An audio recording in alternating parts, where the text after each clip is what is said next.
keberhasilan perekonomian. Hal ini dapat terlihat dari tren kasus konfirmasi yang pada tanggal 15 Agustus kemarin turun kasus konfirmasi. Hal ini dapat terlihat dari tren kasus konfirmasi yang pada tanggal 15 Agustus kemarin turun hingga 75%. Kalau minggu lalu saya laporkan 59%, sekarang di 53%, dan kasus aktif turun 53%. Jumlah angka dari titik puncaknya.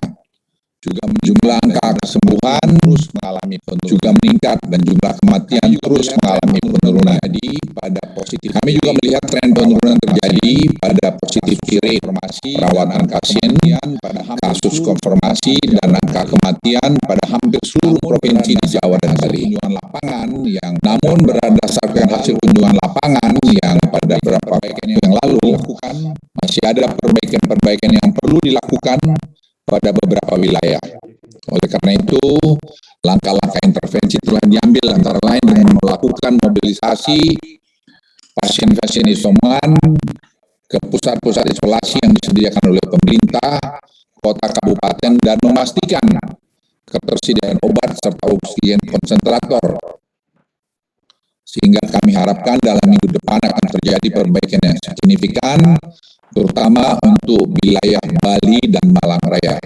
Bali sampai hari ini saya kira menunjukkan hasil yang baik sekali karena mereka sudah bisa memindahkan hampir 1.400 teman-teman kita dari isoman ke isoter.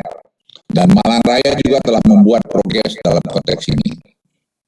Terkait indikator kematian, saya perlu tegaskan bahwa terkait indikator kematian, saya perlu tegaskan bahwa kita tidak mengeluarkan indikator kematian secara permanen dalam evaluasi level PPKM di Jawa dan Bali. Sama sekali tidak. Kami sedang mengharmonisasi data ini atau cleansing data ini, sehingga kita harapkan dalam minggu depan itu akan bisa kita umumkan kembali. Indikator ini dikeluarkan sementara, indikator kematian, sejak minggu lalu untuk dilakukan perbaikan-perbaikan terutama dalam hal pelaporan sehingga akurasi bisa lebih baik. Saya mau ambil contoh satu pada hadirin, pada Bapak Ibu sekalian. Pada tanggal 10 Agustus 2021 ada satu kota yang angka kematiannya melonjak berlipat-lipat kali, di mana ternyata angka kematian tersebut 77% berasal dari periode Juli dan bulan-bulan sebelumnya.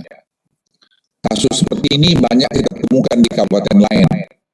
Namun dalam 1-2 minggu ke depan, perbaikan data dan pelaporan ini selesai sehingga indikator kematian akan masuk kembali dalam asesmen level PPKM. Pemerintah pusat juga mendorong kepada pemerintah daerah untuk segera membuat pusat-pusat isolasi ibu hamil. Karena ini sangat penting dan kami lihat kemarin di Batu sudah jalan. Proses prioritas vaksinasi kepada ibu hamil dan penyediaan fasilitas rumah sakit rujukan bagi ibu hamil yang terkonfirmasi positif untuk menekan angka kematian pada ibu hamil. Perlu saya sampaikan juga bahwa mobilitas masyarakat di Jawa Bali sebagian besar sudah kembali pada kondisi normal, sama seperti sebelum kenaikan varian Delta terjadi. Hal ini mengindikasikan peningkatan mobilitas masyarakat yang cukup signifikan dibanding pada awal bulan Juli yang lalu. Di satu sisi menunjukkan ekonomi pulih dengan cepat, namun berisiko terhadap meningkatnya kasus pada 2-3 minggu ke depan. Jadi kita harus semua super hati-hati menghadapi ini dan harus mengikuti protokol kesehatan dan juga tadi menyangkut masalah vaksin. Untuk itu, momentum yang sudah cukup baik ini harus terus dijaga. Berdasarkan evaluasi yang dilakukan atas arahan dan petunjuk Presiden Republik Indonesia, maka PPKM level 4, 3, dan 2 di Bali akan diperpanjang sampai tanggal 23 Agustus 2021. Dalam penerapan perpanjangan PPKM seminggu ke depan, terdapat tambahan kabupaten kota yang masuk ke level 3 sebanyak 8 kabupaten kota, sehingga total kabupaten dan kota yang masuk dalam level 3 dan 2 mencapai 61 kabupaten kota.